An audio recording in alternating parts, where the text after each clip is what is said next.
So hi everyone. So நீங்க நம்ம என்ன பார்க்க போறோம், பிஜில வந்து ஆஃப்டர் எ லாங் டைம் ஒரு ட்ரிப்புக்கு நாங்க அந்த காலேஜ் டேஸ்னாலே ஒரு ட்ரிப்ப நம்ம பிளான் பண்ணுவோம். இன்னைக்கு பண்ணலாம், அங்க போலாம், கோவா போலாம், வண்டர்லா போலாம், அங்க போலான்னு சொல்லிட்டு எப்படியோ கடைசியா நாங்க ஒரு ட்ரிப் போயிட்டு வந்தோங்க. என்னதுன்னா ஒகேனக்கல். ஒகேனக்கலுக்கு ஒரு ட்ரிப் போயிட்டு வந்தோம். ஒரு 5 பேரா போயிட்டு ஒரு ட்ரிப் போயிட்டு வந்தோம். ஸோ அந்த ட்ரிப்ல என்னென்னலாம் கத்துக்கிட்டேன். ஸோ பிஃபோர் கோயிங் ட்ரிப் என்ன செய்யணும், ஆஃப்டர் கோயிங் ட்ரிப் என்ன செய்யணும். ஸோ நெறைய காரியங்கள் ஒரு 5 காரியங்கள நான் எடுத்துட்டு வந்திருக்கேன்ங்க. ஒரு ட்ரிப்புக்கு போறதுக்கு முன்னாடி என்னென்னலாம் நம்ப ஆயத்தப்படுத்தணும், ஆயத்தம் ஆகணும். ஸோ எப்படியெல்லாம் ஃப்ரெண்ட்ஸ செலக்ட் பண்ணணும் அப்படிலாம் நெறைய காரியங்கள் இருக்குங்க. ஸோ ஸ்டெப் பை ஸ்டெப்பா நம்ம பார்க்கலாமா?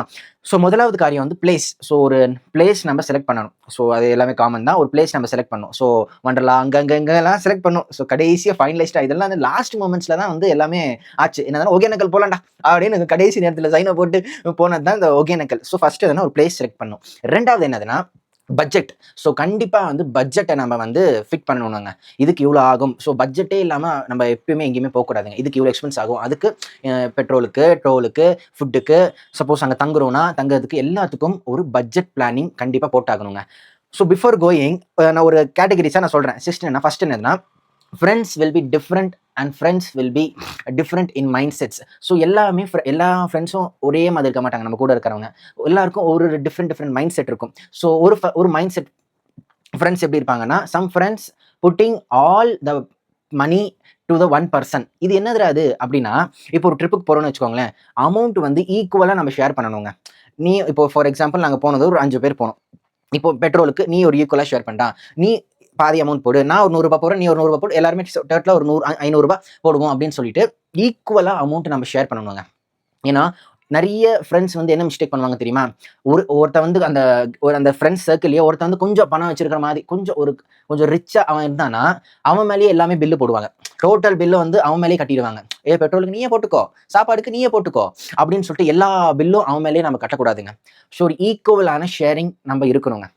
என்னதுன்னா, த ரியல் ஸ்ட்ரகிள். ஸோ உண்மையாவேங்க சில ஃப்ரெண்ட்ஸ்க்கு வரதுக்கு வந்து உண்மையாவே சில ஸ்ட்ரகிள் இருக்கும். டேய் என்கிட்ட பணம் இல்லடா. எனக்கு ஸ்ட்ரகிளா இருக்கு. அப்படிப்பட்ட ஃப்ரெண்ட்ஸ் கிட்ட ஓகே ஒரு ரூ. 100 போடுறா. நான் உனக்கு பாதி அமௌண்ட் நான் போட்டுக்கிறேன். அப்படின்னு சொல்றது தப்பு இல்ல. பட் ஆனா அமௌண்ட் இருந்தும் எல்லா பில்லும் ஒரு பெர்சன் மேலேயே கட்டுறது அது யோசிக்கப்பட வேண்டியது. ஏன்னா ஈக்குவல் ஈக்குவலா நம்ம குடுக்கும்போது என்ன, equal brings sharing and oneness. So ஒரு ட்ரிப்புக்கு போறதா இருந்தா கூட ஈக்குவலா நம்ம அமௌண்ட் ஷேர் பண்ணிக்கும்போது, சங்கடம் இல்லாம இருக்குங்க. சங்கடம் இல்லாம, எந்த விதமான கசப்பு, வெறுப்பு இல்லாம ஒரு ஒன்னஸ் அந்த ஃப்ரெண்ட்ஷிப்குள்ள வருங்க. ஸோ எல்லா பில்லும் எல்லா டைமும் எவ்ரி டைம் ஏதாவது ஃப்ரெண்ட்ஸ் வெளியில போம்போது எல்லா பில்லும் 70% ஆன பில் அவன் மேலயே கட்டிட்டோம்னா, உண்மையாவேங்க அவன் ஃபீல் பண்ணுவான், ரெக்ரெட் பண்ணுவான். ஸோ என்னதுன்னா, most of the bill should not ஈக்குவலா ஷேர் பண்ணிட்டு, ஈக்குவலா நம்ம ட்ரிப் போகணுங்க. இத வந்து 2வது காரியம் என்னதுன்னா, தி லாஸ்ட் மினிட் கேன்சலர் அப்படின்னு ஒருத்தன் ட்ரிப் இருப்பான். எல்லா ஃப்ரெண்ட்ஸ் சர்க்கிள்லயும் ஒருத்தன் இருப்பான். நாங்க டோட்டலா 6 மெம்பர்ஸ் போற மாரி தான் பிளான். பட் ஆனா கடைசி நேரத்துல எங்க ஃப்ரெண்ட் ஒருத்தன் வரேன்டா எல்லாம் சொன்னான். பட் ஆனா கடைசி நேரத்துல நைட்ல ஃபோன் பண்ணிட்டு, "டேய் சாரிடா எனக்கு வயித்து வலிக்குதுடா. நான் வர முடியாதுடா" அப்படின்னு சொல்லிட்டு கடைசி நேரத்துல கேன்சல் பண்ணி விட்டான். நான் கண்டுபிடிச்சுட்டேன். இவன் பொய் தான் சொல்றான் அப்படின்னு நான் கண்டுபிடிச்சுட்டேன். அப்போ என்னடா அவனுக்கு மணியா ப்ராப்ளம் வர்றதுக்கு? மணி ஆமாண்டா கொஞ்சம் மணி ப்ராப்ளம் இருந்தது அவனுக்கு. பட் ஆனா நான் சொன்னேன், "டேய் மொத்த அமௌண்ட் நானே போடுறேன்டா. உன்னோட பிரசன்ஸ் இருந்தா நல்லா இருக்கும்டா. நீ வந்து எங்க காலேஜ் நம்பலாம் ஒண்ணா படிச்சவங்க. நீ வராம இருந்தா எப்புட்றா?" அப்படின்னு. சோ அமௌண்ட் வந்து நானே உனக்கு ஃபுல் அமௌண்ட் நான் போடுறேன்டா. வாடா! நீ உன் பிரசன்ஸ் இருந்தாலே நல்லா இருக்கும்டா அப்படின்னு சொன்னா, அவன் கடைசி நேரத்துல பொய் சொல்லிட்டு கேன்சல் பண்ணிட்டான். அப்போ நான் உட்கார்ந்து யோசிச்சேன். ஏன் இப்படி இவ்ளோ கூப்பிடுறோமே, பில் கூட நாங்களே கட்டிக்கிறோம்டா அப்படின்னு சொன்னா ஏன் வரலன்னா, நான் ஒண்ணு அண்டர்ஸ்டாண்ட் பண்ணிக்கிட்டேங்க. என்னதுன்னா, do not force anyone for anything. யாரையும் எதற்கும் நம்ம கட்டாயப்படுத்தக் கூடாதுங்க. ஆமாங்க. அவன் நம்ம ஃப்ரெண்டாவே இருக்கட்டுங்க. பெஸ்ட் ஃப்ரெண்டாவே இருக்கட்டும். பட் ஆனா லைஃப்ல யாரையும் எதற்கும் நம்ம கட்டாயப்படுத்தவே கூடாது. அவங்களுக்கு அது பிடிக்கலைன்னா, நம்ம கட்டாயமே படுத்தக்கூடாதுங்க. நான் இது ஒண்ணு நல்ல ஒரு லெசன் நான் கத்துக்கிட்டேங்க. ஸோ கட்டாயப்படுத்தி அவன கூட்டிட்டு போயிட்டு, கட்டாயப்படுத்தி அவன அத சாப்பிட வச்சு, கட்டாயப்படுத்தி வி ஷுட் நாட் ஃபோர்ஸ் எனிவன்ங்க. ஒருத்தவங்களுக்கு அது பிடிக்கலையா, அன்ஈஸியா இருக்கா அப்படின்னா வேணாம். சில பேருக்கு வந்து கார்ல போம்போது வாந்தி வரும். சில பேருக்கு வந்து ஷிப்ல போம்போது ஒரு கில்ட்டினெஸ்ஸா ஃபீல் பண்ணும். ஸோ அந்த மாதிரி யாரையும் எதற்கும் நம்ம கட்டாயப்படுத்தக்கூடாதுங்க. ஃபார் எக்ஸாம்பிள் வந்து இதுல ஒரு எக்ஸாம்பிள் நான் சொல்ல விரும்புறேன். இப்போ ஃபிரெண்ட்ஸ் சர்க்கிள்ஸ்ல எல்லாருமே நான்வெஜ் இருக்க மாட்டாங்க. சிலர் வெஜ்ஜும் இருப்பாங்க, சிலர் நான்வெஜ்ஜும் சாப்பிடுவாங்க. நான் வந்து பியூர் வெஜிடேரியன் ஓகேவாங்க. அந்த சர்க்கிள்ல என்ன நடந்துச்சு தெரியுமா? நாங்க போம்போது நான் நான்வெஜ் சாப்பிட மாட்டேன். என்னன்னா சில ஃப்ரெண்ட்ஸ் வந்து ஃபோர்ஸ் பண்ணுவாங்க. "சாப்பிடுறா, நல்லா இருக்கும்டா, இப்படி இருக்கும்டா" அப்படி நீங்க சஜெஸ்ட் பண்றது தப்பு இல்ல. பட் ஆனா பழக்கம் இல்லாதவனுக்கு பழகிக்கோ நான் எப்படி பழக முடியுங்க? ஸோ இந்த நான்வெஜ் விஷயத்திலயும் யாரையும் நம்ம எதுக்கும் ஃபோர்ஸ் பண்ணக்கூடாதுங்க. அவங்களுக்கு அது பிடிக்காம இருக்கலாம். ஸ்மெல் ஆகாம இருக்கு. ஏன்னா சின்ன வயசுல இருந்தே எனக்கு சாப்பிட்டு பழக்கம் இல்லங்க. ஆனா சடனா வந்து நீ இத சாப்பிட்டே ஆகணும். சும்மா டேஸ்ட் பண்ணி பாரு. அப்படி இப்படின்னு சொன்னா, ஸோ வெஜிடேரியன்ஸ்லேயே ஏகப்பட்ட நிறைய புரோட்டீன் இருக்குது, ஃபைபர் இருக்குது, எல்லாமே நல்லது இருக்குங்க. அதுக்குன்னு சொல்லிட்டு நான்வெஜ்ஜே சாப்பிடக்கூடாது அப்படியெல்லாம் எந்த கண்டிஷன்ஸும் இல்லை. உங்களுக்கு பிடிச்சதை நீங்கள் சாப்பிடுங்க. பட் ஆனால் எந்த ஃப்ரெண்ட்ஸ் மீட்டிங்ஸ் போனாலும், ஃப்ரெண்ட்ஸோட ட்ரிப்ஸுக்கு போனாலும், எங்கே போனாலும் அந்த வெஜிடேரியனை கட்டாயப்படுத்தாதீங்க. ஸோ அவனுக்கு அது ரொம்ப சங்கடமாக இருக்கும். நீ சாப்பிட்டு பாரியா, ஒரு பீஸ் சாப்பிட்டு பாரியா அப்படின்னு சொல்லிட்டு அவன் பார்க்குறக்கு அந்த இடத்துல சிரிச்சு தான் இருப்பான். பட் ஆனால் ஹி ஃபீல் அன்கம்ஃபர்டபுள் அண்ட் ஒரு சங்கடமாக இருக்குங்க. அதுதாங்க என்னதுன்னா, அப்போ என்னப்பா நீ வெஜ் சாப்பிட மாட்டேங்க, நீ ஐயராப்பா, நீ என்ன ஐயங்காராப்பா அப்படின்னு சொல்லிட்டு நான் சொல்லிக்கிறேன். நான் சாதாரண ஒரு மனுஷங்க. இதுல இருந்து மதத்தை உள்ள கொண்டு வராதீங்க. நான்வெஜ் சாப்பிடலினா இவன் பிராமின், இவன் ஐயரு, ஐயங்காரு அப்படிலாம் நினைச்சுக்காதீங்க. நான் சாதாரண ஒரு மனுஷங்க. ஸோ நான்வெஜ் சாப்பிடல, இவங்க வந்து வேற ஜாதிக்காரங்க. முதல்ல ஜாதியை போட்டு குப்பையில போடுங்க.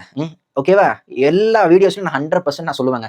ஜாதி, மதம் இதெல்லாம் பார்த்து மனுஷனை பழகாதீங்க. மனுஷனை சக மனுஷனா பாருங்க. கேஸ்ட்டை பார்த்து, ரிலீஜனை பார்த்து, ஓசி, பிசி, ஏசி, எஸ்டி இப்படி எல்லாம் பழகுறதுனால தான் ஃபேமிலிஸ்ல பிரிவினைகள், தேசத்துல பிரிவினைகள், நாட்டுல பிரிவினைகள். சொந்த தேசத்துல தான் இருக்கும், ஒரே மண்ணில் தான் இருக்கும். பட் ஆனா எல்லாம் பிரிஞ்சு பிரிஞ்சு கிடக்கிறோம். பக்கத்து வீட்டு நெய்பர்ஸ் கிட்டே நம்ம பேசுறது இல்லை. ஏன்னா அவங்க வந்து முஸ்லிம்ஸ், ஏன்னா அவங்க வந்து ஹிந்துஸ், ஏன்னா அவங்க வந்து கிறிஸ்டியன்ஸ் அப்படின்னு சொல்லிட்டு சொந்த தேசத்துல தான் இருக்கும். பட் ஆனா பேசாம இருப்போம் நம்ம. ஏன்னா அவங்க வந்து வேற ஏதோ நாட்டுல. இந்த மதத்தினால தாங்க பாதி பிரச்சனைகள் வருது. ஸோ மதத்தை வச்சு மற்றவங்க கிட்ட பழகாதீங்க. மனிதநேயம், ஹியூமனிட்டியோட மனுஷனோட பழகுங்க. ஸோ இங்க பாருங்க, நான் எந்த டாபிக் பேசிட்டு இருக்கேன், எந்த டாபிக் போயிட்டேன்னு. ஸோ ஹம்பிளா நான் சொல்லிக்க வேண்டியது என்னன்னா, மனுஷனை சக மனுஷனா மதிக்கும். மதத்தை வச்சோ நிறத்தை வச்சோ நம்ம பழகக்கூடாதுங்க. சக மனுஷனை நம்ம பார்க்குறோமா, இவன் சாதாரண ஒரு மனுஷன், நம்ம கூட பிறந்த எல்லாருக்கும் ஒரே ரத்தம் தான். டிஎன்ஏ என்னது பிளட் குரூப் வேணா வேறையா இருக்கும். பட் எல்லாருக்குள்ளயும் வருது ஒரே ரத்தம் தானே. ஆதாம் ஏவாள் கிட்ட ஒரே ரத்தம் தானே. நம்ம எல்லாருமே ஒரே மனுஷங்க தான். We all one people under God. புரிஞ்சிருக்கோம் நான் நினைக்கிறேன். சரி, ஓகே, நம்ம கண்டென்ட்டுக்குள்ள வரலாம். என்னதுன்னா நெக்ஸ்ட் இதுல 2.3 என்னதுன்னா ஃப்ரெண்ட்ஸ் செலெக்ஷன் அப்படின்னு ஒன்று. என்னது அது ஃப்ரெண்ட்ஸ் செலெக்ஷனா? இப்போ ஒரு ட்ரிப்புக்கு போகிறோம்னா கூட, ஏதோ ஒரு இடத்துக்கு நம்ம போகிறோம்னா கூட ஃப்ரெண்ட்ஸை செலக்ட் பண்ணுறது ரொம்ப முக்கியங்க. நம்ம கிளாஸ்மேட்டாக இருக்கான், நம்ம பெஸ்ட் ஃப்ரெண்டாக இருக்கான் அப்படின்னு சொல்லிட்டு அப்படியெல்லாம் நம்ம கூட்டிகிட்டு போக முடியாதுங்க. நம்ம வந்து எப்படிப்பட்ட ஃப்ரெண்ட்ஸை நம்ம கூட்டிட்டு போகக்கூடாதுன்னு நான் சொல்றேன் பார்த்தீங்களா? ஆல்கோஹால் அடிக்கிறவன், சிகரெட் அடிக்கிறவன், இந்த ஹார்ன்ஸ் அடிக்கிறவன், கெட்ட வார்த்தை பேசுறவன், வீட்டில் பொய் சொல்லிட்டு வந்துட்டு ட்ரிப்புக்கு போறவன். ஏன் உண்மையை சொல்லிட்டு வர முடியாதா? நிறைய பேருங்க இந்த பொய் சொல்ற புத்தி மாறவே மாட்டீங்க. எத்தனை பொய் வாழ்க்கை முழுக்கும் பொய் தான் சொல்றது. ஏன் உண்மையை சொல்லிட்டு வர முடியாதா? ஏன் உண்மையை சொன்னா ஏதாவது குறைஞ்சது நான் கேட்கறேன். ஒரு ட்ரிப்புக்கு போறீங்கன்னா கூட எங்க வீட்டை விட்டு வெளியில போனீங்கன்னா வீட்டு ஆளுங்கிட்ட சொல்லிட்டு போங்க. அம்மாவோ அப்பா கிட்டயோ சொல்லிட்டு போங்க. கேர்ள்ஸா இருக்கட்டும், பாய்ஸா இருக்கட்டும். வீட்டுக்காரங்கிட்டயோ இல்ல சப்போஸ் கல்யாணம் ஆயிடுச்சுன்னா வீட்டுக்காரங்கிட்டயோ இல்ல மனைவியோ புருஷனோ சொல்லிட்டு போன வெளியில. எங்கேயும் சொல்றது பொய் சொல்லிட்டு அங்க போற, பொய் சொல்லிட்டு இங்க போற, அதுக்கப்புறம் உண்மை வெளியில வந்ததுக்கு அப்புறம் பிரச்சனை. உங்களுக்கு தானே பிரச்சனை. பொய் சொல்லிட்டு வீட்டுல அப்பா அம்மா கிட்ட காசு வாங்குறது, இல்லைன்னா காசு தரமாட்டாங்க போல.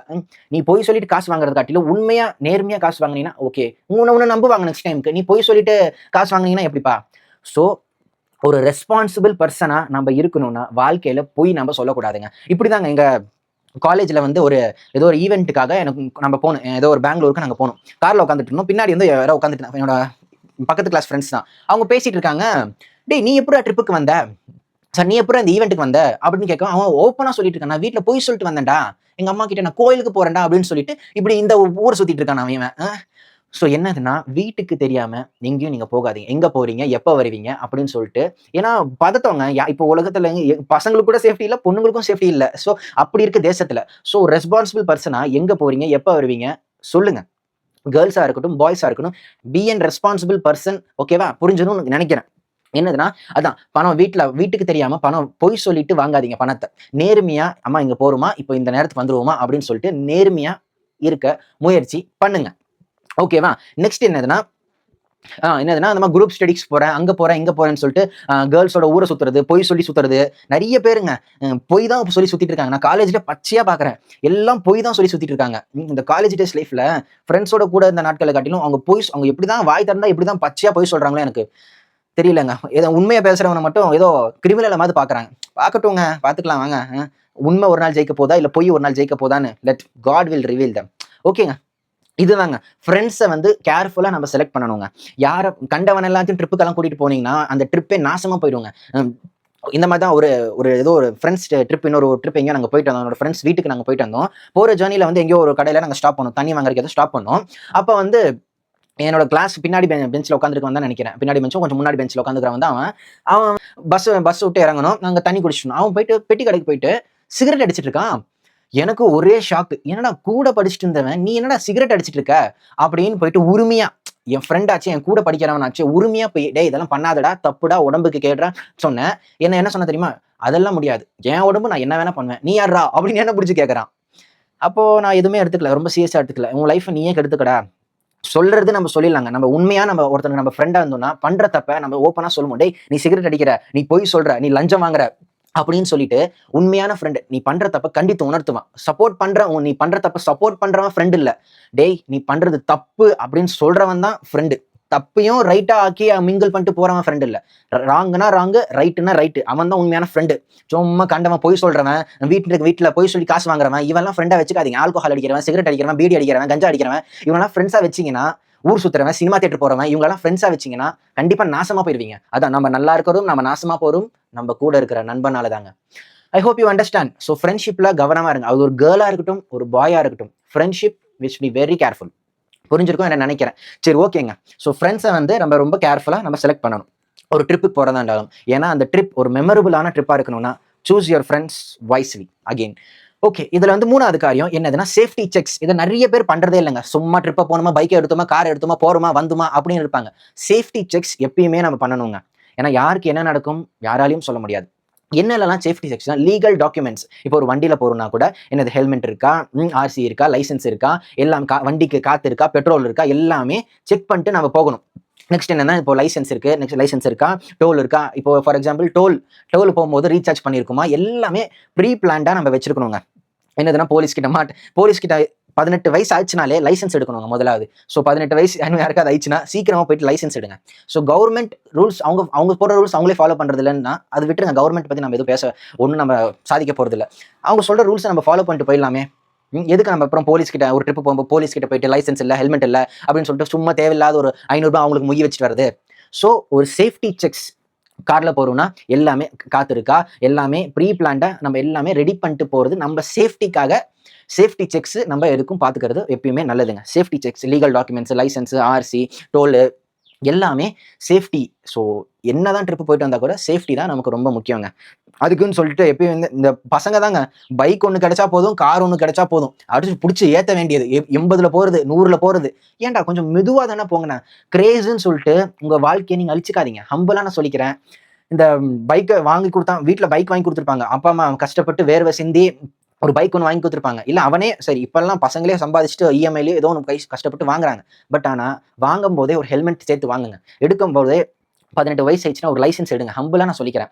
ஸோ சேஃப்டி எப்பயுமே இம்பார்ட்டன்ட். ஒரு ட்ரிப் என்ஜாய்மெண்ட் எல்லாமே இருக்கட்டும், பட் ஆனால் safety must. So safety standards எல்லாமே எடுக்க வேண்டியது எல்லாமே எடுத்துருங்க. சரி ஓகே, இதுல நெக்ஸ்ட் என்னதுன்னா 4வது காரியம் என்னதுன்னா ஏ ப்ரேயர். ஸோ இது ஸ்பிரிச்சுவல் பீப்புளுக்கு தான் கொஞ்சம் புரியும், அன்ஸ்பிரிச்சுவல் பீப்புளுக்கு இது புரியாது. So there is a God who living God. நம்ம போக்கியும் வரத்தையும் பாதுகாக்கிற தேவன் ஒருத்தர் இருக்கிறார். நம்மளோட போக்கியும் வரத்தையும் பாதுகாக்கிற தேவன். So the God who sees and who protects us. So எப்பயுமே உங்களுக்கு கடவுள் நம்பிக்கை இருக்கோ இல்லையோ, பட் ஆனால் there is a God. You pray before going. So எந்த ட்ரிப்புக்கு போனாலும் வீட்டை விட்டு வெளியில போனா கூட வருமான் என்ற சந்தேகம். ஸோ எப்பயுமே ஒரு ப்ரேயர் பண்றது தப்பே இல்லை. Because God is faithful, God is truthful. நம்மளோட ப்ரேயர்ஸ் அவர் கேட்பார். ஸோ எப்பயுமே எங்கே போனால் கூட ஒரு ப்ரேயர், ஒரு வார்த்தையை நான் இங்கே போட்டு விடுறேன். ஸோ என்னதுன்னா இந்த ப்ரேயர், இந்த வேர்டை வச்சு நீங்கள் ப்ரே பண்ணும்போது கண்டிப்பாக காட், ஏன்னா எத்தனையோ ஆக்சிடென்ட்ஸ் நடக்குது, எத்தனையோ காரியங்கள் நடக்குது, but God is faithful and he is good to protect you. So நம்ம எங்கே போனாலும் காட் நம்மளை ப்ரொடெக்ட் பண்ணுவாருங்க. ஸோ எப்பயுமே என்னதுன்னா ஒரு ப்ரேயர், காட் நாங்கள் இந்த மாதிரி வெளியில் போகிறோம், எங்களை ப்ரொடெக்ட் பண்ணுங்க அப்படின்னு சொன்னீங்கன்னா sure there will be a protection over your car, over your bike, over your whole friends circle. So a prayer மஸ்ட்டுங்க. ஸோ ஒரு ப்ரேயர் பண்ணிட்டு போகிறதுல எந்த விதமான தப்பும் இல்லைங்க. யார் என்ன வேணா நினச்சிட்டு போட்டோம், but we believe in God. So ஒரு ப்ரேயர் பண்ணிக்கோங்க. போகிறதுக்கு முன்னாடியும் ஒரு ப்ரேயர் பண்ணிக்கோங்க, போயிட்டு வந்ததுக்கப்புறம் காட் தேங்க்யூ ஃபார் ப்ரொடெக்டிங் அப்படின்னு சொல்லிட்டு காடுக்கு நன்றி சொல்லுங்க. ஏன்னா வீட்டுக்கு திரும்புறதே இட்ஸ் காட்ஸ் கிரேஸ். ஸோ ஒரு ப்ரேயர் பண்ணிக்கோங்க. ஓகேவா? நெக்ஸ்ட் இதுல 5வது காரியம் என்னதுன்னா செட்டில்மெண்ட்ஸ். என்னடா இது புதுசா செட்டில்மெண்ட்ஸ் அப்படின்னா, இப்போ ஃபார் எக்ஸாம்பிள் ஒரு நம்ம ட்ரிப்பு போறோம்னு வச்சுக்கோங்களேன். இப்போ நம்ம ஓனா நம்ம ஏதோ கார் வச்சிருக்க மாட்டோம், இல்லை ஏதாவது பைக் வச்சிருக்கோம், யார்கிட்ட ஃப்ரெண்டு கிட்ட ஏதாவது கடன் வாங்கியிருப்போம். டே பைக்கு தாடா, காரு தாடா அப்படின்னு கடன் வாங்கியிருப்போம் நம்ம. நானும் என்னோட ஃப்ரெண்டோட காரை தான் கொஞ்சம் கடன் வாங்கினேன், ஒரு நாளைக்கு தாங்க அப்படின்னு சொல்லிட்டு நான் வாங்கிட்டு வந்தேன். அப்போ நான் என்ன பண்ணேன்னா, வாங்கின காரை அப்படியே நம்ம கொடுக்கணும். எந்த விதமான டேமேஜ் இல்லாம, எந்த விதமான சேதாரம் இல்லாம நம்ம கொடுக்கணும். நிறைய பேர் இதை பண்றதே இல்லைங்க. ஏதோ இப்போ நிறைய ஃபார் எக்ஸாம்பிள் நம்ம வண்டியை நம்ம ஓட்டுற மாதிரி மற்றவங்க வண்டியை நம்ம ஓட்ட மாட்டோம். நம்ம வண்டினா நம்ம நல்லா பார்த்து தொடச்சு அப்படியே வச்சுப்போம். பட் ஆனால் மற்றவங்க வண்டி ஏதாவது கிடைச்சிச்சுன்னா பிடிச்சி அடிச்சு ஆக்சல்ல ஏத்து அப்படின்னு சொல்லிட்டு கண்டமானிக்கு ஓட்டுவோம். நிறைய பேர் பண்ணியிருக்கீங்கல்ல. ஸோ என்னதுன்னா மத்தவங்க வண்டியோ, மத்தவங்க காரோ ஏதாவது வாங்கணும்னா, நம்ம வண்டிய போல அத நம்ம ஓட்டணுங்க. ஏதோ கிடைச்சுச்சே அப்படின்னு சொல்லிட்டு அப்படி ஓட்டக்கூடாதுங்க. We are responsible for that thing. என்ன வாங்கியிருக்கோமோ, அதுக்கு நம்ம ரெஸ்பான்சிபிள். என்ன ஸ்டேஜ்ல வாங்கியிருக்கோமோ, அதே ஸ்டேஜ்ல நீட்டா ஹேண்ட் ஓவர் பண்ணணும். ஸோ ஏதாவது பஞ்சர் ஆயிடுச்சா, ஏதாவது நீட்டா எல்லாமே நீட்டா எப்படி எடுத்தோமோ, எந்த கண்டிஷன்ல எடுத்தோமோ, அந்த கண்டிஷன்ல குடுத்தாலே நம்ம போதும். ஸோ என்னதுன்னா செட்டில்மென்ட்ஸ். என்னதுன்னா செட்டில்மென்ட் காரு, பைக் யார்கிட்ட வாங்கியிருந்தோம்னா, எந்த விதமான டேமேஜும் இல்லாம பொறுமையா போயிட்டு வந்து, பொறுமையா அவங்களுக்கு குடுத்துறணும். ஸோ அது ஒரு ரெஸ்பான்சிபிள் பெர்சனுக்கு ஒரு அடையாளம். நெக்ஸ்ட் என்னன்னா, மனி செட்டில்மென்ட்ஸ். ஸோ இப்போ ஒரு ட்ரிப்புக்கு போறதா வச்சுக்கோங்களேன். அங்க ஏதாவது நம்ம புடிச்சதுக்கு ஏதாவது எக்ஸ்ட்ராவா ஏதாவது வாங்கியிருப்போம். ஃப்ரெண்ட்ஸ் கிட்ட நம்ம ஏதாவது ரூ. 100 "டேய் அவசரத்துக்கு தாடா ரூ. 100 தாடா" அப்படின்னு சொல்லிட்டு ஏதாவது வாங்கியிருப்போம். அதுக்கப்புறம் நம்ம அவங்க கிட்ட போய் கேட்கலான்னு பார்த்தா, சங்கடமா இருக்கும் நமக்கு. ஸோ ஏதாவது எமர்ஜென்சிக்கு அந்த ட்ரிப்ல என்கிட்ட ஃப்ரெண்ட்ஸ் கிட்ட எக்ஸ்ட்ராவா பணம் வாங்கியிருந்தா கூட, செட்டில்மென்ட்ஸ் பண்ணிடுங்க. ஏன்னா பணத்துல தான் நெறைய பிரிவினைகள் இருக்கு. ஸோ பணம் தேவைதான். பட் ஆனா அந்த பணத்த எப்படி ஹேண்டில் பண்றோம் என்ற ஒரு என்னது அந்த ஸ்கில் கூட நமக்கு தேவைதான். ஸோ பணத்த நம்ம ஹேண்டில் பண்றது கவனமா இருக்கணும். இப்போ ஃப்ரெண்ட்ஸ் கிட்ட கடன் கடன் வாங்கியிருப்போம். அத நம்ம நெறைய பேர் நம்மகிட்ட காசு கடன் வாங்கியிருப்பாங்க. குடுக்கணுன்ற மனசே வராது. மறந்தே போயிருப்பாங்க. நம்ம கேட்கறதுக்கும் நமக்கு கொஞ்சம் கொஞ்சம் சங்கடமா இருக்கும். ஸோ என்னதுன்னா வாங்குன காசையும் குடுக்கறதுக்கு ஒரு மைண்ட் செட் நம்ம இருக்கணும். சும்மா ஏதோ வாங்கிட்டோம் அப்படின்னு இல்ல. ஸோ குடுத்த காசையும் நம்ம வாங்குன காசையும் குடுக்கறதுக்கு நம்ம தகுதியுள்ளவரா இருக்கணும். நம்ம செட்டில்மென்ட்ஸ் பண்ணணுங்க. ஸோ இதுதான் அந்த செட்டில்மென்ட்ஸ் இந்த புதிய கேட்டகரி. ஸோ எல்லாமே நீட்டா நம்ம செட்டில்மென்ட் பண்ணணும். பணமா இருக்கட்டும், காரா இருக்கட்டும், பைக்கா இருக்கட்டும். ஸோ நீட்டா எப்படி வாங்கணுமோ அதே கையோட நம்ம குடுக்கறது நமக்கு நல்லதுங்க. ஸோ கன்க்ளூஷனுக்கு நான் என்ன வரேன்னா, ஸோ ஒரு ட்ரிப்ல வந்து இத்தன காரியங்கள் இருக்குங்க. ஏதோ சும்மா ட்ரிப் போணுமா, வந்துமா, மெமரீஸ கிரியேட் பண்ணுமா அப்படியெல்லாம் இல்லங்க. ஸோ ஒரு மெமரபிளா ஒரு ட்ரிப் இருக்கணும்னா, உங்களோட நண்பர்கள நீங்க கேர்ஃபுல்லா சூஸ் பண்றது உங்க கையில தான் இருக்கு. நல்ல நண்பர்கள சூஸ் பண்றதும் உங்க கையில தான் இருக்கு. கெட்ட நண்பர்கள சூஸ் பண்றதும் உங்க கையில தான் இருக்கு. நல்ல நண்பர்கள நீங்க சூஸ் பண்றீங்களா, இல்ல கெட்ட நண்பர்கள சூஸ் பண்றீங்களா இருக்கிறதும் உங்க கையில தான் இருக்கு. ஸோ இது ஒரு குட் ஃபிரெண்ட்ஸ் ஒரு ட்ரிப் நாங்க போயிட்டு வந்த மாதிரி நான் நெனச்சுக்கிட்டேன். நெக்ஸ்ட் காட்லி ஃபிரெண்ட்ஸோட ட்ரிப் எப்படி இருக்கும் அப்படின்னு நம்ம இன்னொரு வீடியோல நம்ம பார்க்கலாம். ஸோ குட் ஃபிரெண்ட்ஸுக்கும், காட்லி ஃபிரெண்ட்ஸுக்கும் நெறைய வித்தியாசம் இருக்கு. பார்க்கலாம். உங்களுக்கு யாராச்சும் குட் ஃபிரெண்ட்ஸ்னா யாரு? காட்லி ஃபிரெண்ட்ஸுக்கும் வித்தியாசம் உங்களுக்கு தெரிஞ்சுச்சுன்னா கமெண்ட்ஸ்ல சொல்லுங்க பார்க்கலாம். ஸோ பார்க்கலாம். நெக்ஸ்ட் வந்து இது குட் ஃபிரெண்ட்ஸோட ட்ரிப் நம்ம போயிட்டு வந்தோம். காட்லி ஃபிரெண்ட்ஸோட ஃப்ரெண்ட்ஷிப் எப்படி இருக்கும்னு நான் அடுத்த வீடியோல நான் சொல்றேன். அடுத்த ட்ரிப்புக்கு ஏதாவது போயிட்டு வந்தேன்னா அத நான் சொல்றேன். So thank you. God bless யூங்க.